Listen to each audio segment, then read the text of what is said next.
بنو قریظہ اور بنو نذیر یہودیوں کے دو محلے تھے مدینہ طیبہ میں. نبی پاک صلی اللہ علیہ وسلم کے ساتھ انہوں نے معاہدے کیے 2-3 دفعہ، لیکن ہر دفعہ انہوں نے معاہدہ توڑا. یہ وعدہ کرتے تھے کہ اگر قریش حملہ کریں گے تو ہم مسلمانوں کی حمایت کریں گے، وعدہ یہ تھا. لیکن جب حملہ ہوتا تھا تو یہ پس پردہ ان کی حمایت کرتے. 3 دفعہ انہوں نے معاہدہ توڑا. نبی پاک صلی اللہ علیہ وسلم نے فرمایا اب ان سے معاہدہ نہیں کرنا، اب ان سے جنگ ہی کرنی ہے. اب جب ان کو پتا چل گیا کہ ہم سے جنگ ہونے لگی تو منت کرنے لگے، گزارش کرنے لگے. نبی پاک صلی اللہ علیہ وسلم نے فرمایا نہیں، اب ان سے کوئی بات نہیں کرنی، جنگ ہی ہوگی. 3 دفعہ ہو چکا. انہوں نے منت کی بنو قریظہ نے کہ ہمارے پاس نا حضرت ابو لبابہ کو بھیج دیں. حضرت ابو لبابہ رضی اللہ تعالیٰ عنہ انصار کے قبیلے سے تعلق رکھتے تھے. بنو قریظہ کے محلے میں بڑا عرصہ وہ رہے تھے، ان کی وہاں تعلق تھا، ان کی زمینیں تھیں، باغ تھے، جائیدادیں تھیں، دوستیاں تھیں. جہاں انسان رہتا ہے وہاں اس کے تعلقات بن جاتے ہیں. حضرت ابو لبابہ رضی اللہ تعالیٰ عنہ سے چونکہ وہ قربت رکھتے تھے تو کہا جناب ان کو بھیج دیں. میرے نبی پاک سید عالم صلی اللہ تعالیٰ علیہ وسلم نے کہا ابو لبابہ چلے جاؤ، ان کو بتانا نہیں. ویسے میں نے فیصلہ کر لیا ہے کہ اب ان کی گردنیں ہی کٹیں گی، لیکن تم نے بتانا نہیں. ان کی بات ضرور سن کے آؤ، وہ کہتے کیا ہے لیکن کو وعدہ نہ کر کے آنا. حضرت ابو لبابہ جب وہاں پہنچے نا تو مومن نرم دل ہوتا ہے. وہ جو ان کی عورتیں تھیں وہ رونے لگیں، بچے منتیں کرنے لگے، ایک موقع اور لے دے، اب نہیں کرتے، ہم بھول گئے تھے، غلطیاں ہو گئیں، ایک دفعہ اور.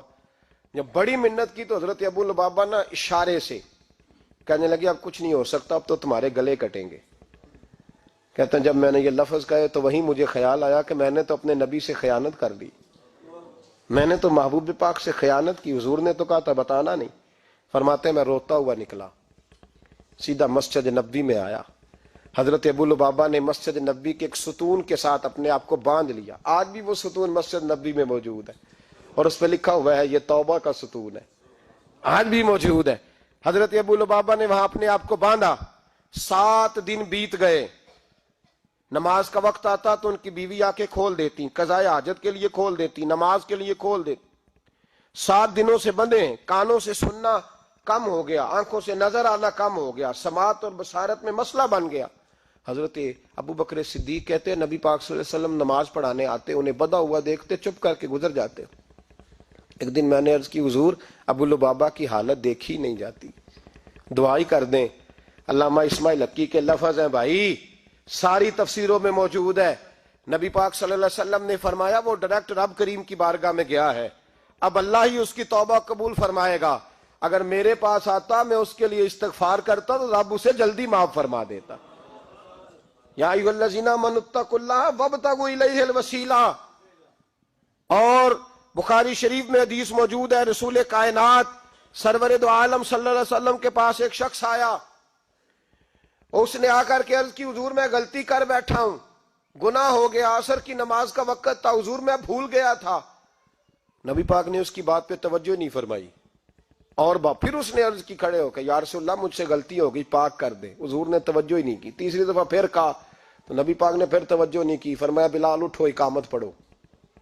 حضرت بلال کہتے ہیں میں نے اقامت پڑھی، نبی پاک نے جماعت کرائی. جماعت کے بعد وہ پھر کھڑا ہو گیا، یا رسول اللہ میں نے عرض کی تھی غلطی ہو گئی یا بھول گیا تھا. یا رسول اللہ صلی اللہ علیہ وسلم میرے لیے سزا کا اعلان، مجھے پاک کر دیں. نبی پاک نے اب توجہ فرمائی اور مسکرا کے فرمایا تم نے میرے پیچھے نماز نہیں پڑھی؟ یا رسول اللہ پڑھی ہے. تو فرمایا خوش ہو جا، پھر اللہ نے سارے گناہ معاف فرما دیے. مجرم ہو تو مشکوں سے دھوتے ہوئے آؤ، آؤ در تواب پہ روتے ہوئے آؤ. قرآن میں موجود ہے توبہ کا طریقہ، پر میری سرکار کی دہلیز سے ہوتے ہوئے آؤ. یہاں لوگوں کو پتہ نہیں کیا ہو گیا ہے، کیا ہو گیا لوگوں کو، کس طرح کا لوگ انداز اختیار کرتے ہیں. ڈرنا چاہیے اللہ تبارک و تعالی. رب کریم نے تو تجھے دین اپنے نبی کے وسیلے سے عطا فرمایا ہے.